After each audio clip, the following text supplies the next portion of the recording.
Himachal Pradesh school शिक्षा board 12वीं कक्षा का वार्षिक परिणाम संशोधित करेगा। 2 दिन बाद संशोधित परिणाम जारी होगा।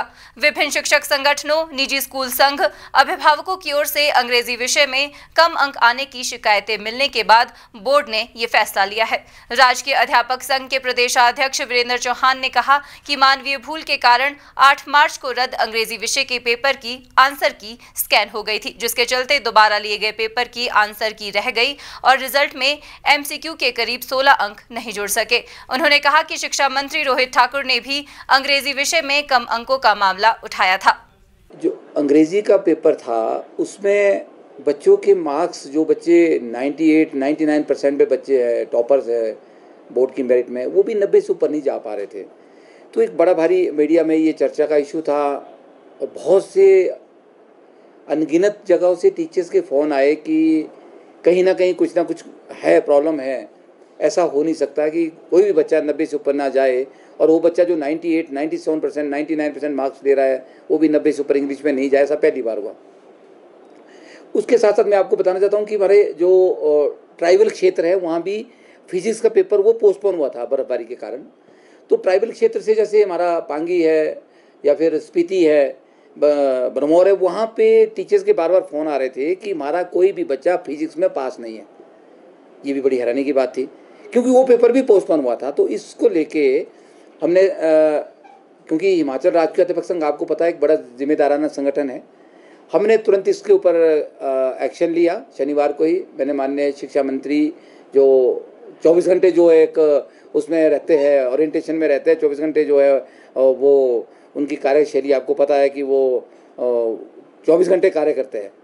तो उनसे बात हुई, बोर्ड के जो सचिव है डॉक्टर मेजर विशाल जी, उनसे बात हुई कि भाई कहीं ना कहीं कुछ ना कुछ इसमें प्रॉब्लम है, आप इसको देखो। तो परसों भी बात हुई, कल भी सुबह मेरी शिक्षा मंत्री से बात हुई, शाम को फिर बात हुई।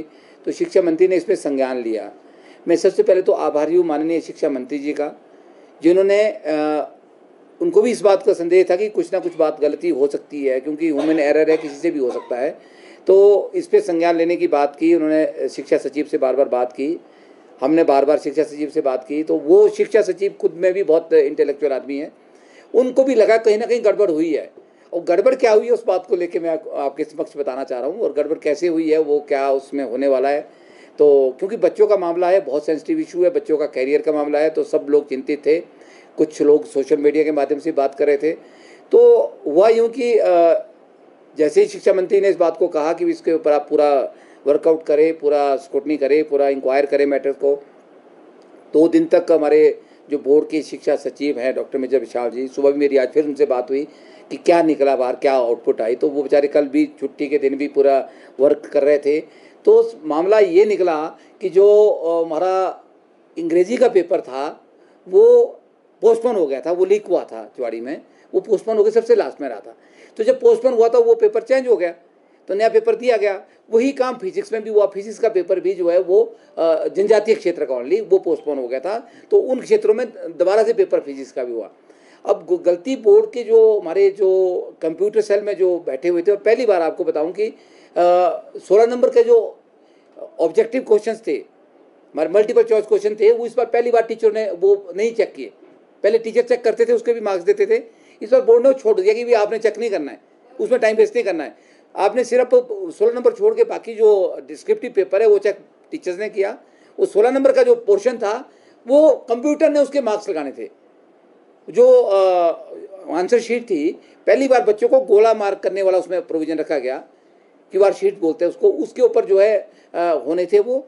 और बाद में वो कंप्यूटराइज वो चेक होने, जैसे आपके बड़े बड़े एंट्रेंस एग्जाम होते हैं, जैसे आपका पीएमटी का एग्जाम होता है, नीट का होता है, या कोई आपका कंपटीशन का होता है, तो उसमें सारा कंप्यूटराइज मार्किंग होती है क्योंकि उसमें गलती के कोई चांस नहीं होते। तो वही काम बोर्ड ने इस बार पहली बार ट्रायल किया कि हम एक बहुत अच्छा सिस्टम देंगे ताकि ऑब्जेक्टिव में किसी तरह के बच्चों को नुकसान ना हो। तो हुआ यूँ कि गलती से बोर्ड के जो गलती सामने निकली है उसमें जो हमारा पुराने वाला पेपर था उसकी जो क्वेश्चंस थे, मल्टीपल चॉइस क्वेश्चंस थे, उसकी आंसर की बनती है, वो आंसर की जो है वो लॉगिन कर देते हैं उसमें कंप्यूटर में, उसके हिसाब से उसके रिजल्ट बाहर आते हैं, बच्चे ने क्या किया, गलत कैसे किया, उसके आंसर बुक के हिसाब से।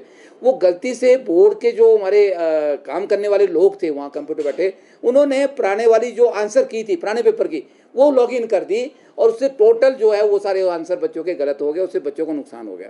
आप देख रहे हैं हिमाचल न्यूज़ 24।